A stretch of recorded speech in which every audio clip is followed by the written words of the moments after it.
it's hard to talk about.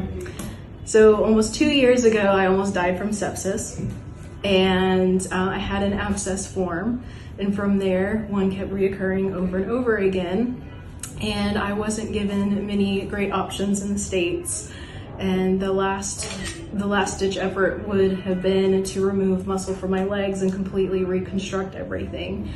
And coming here gave me a new sense of hope, one that I didn't think I was gonna have. And I feel like I have a future. So you've done so well, you made it. So I appreciate everyone here, because we wouldn't have had this opportunity anywhere else. And yeah, everyone here has been absolutely amazing, and I couldn't thank Dr. Porwal and the team enough for all that they've done.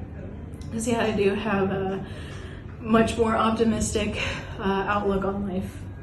So I appreciate everything very much, and excited to continue on with this journey.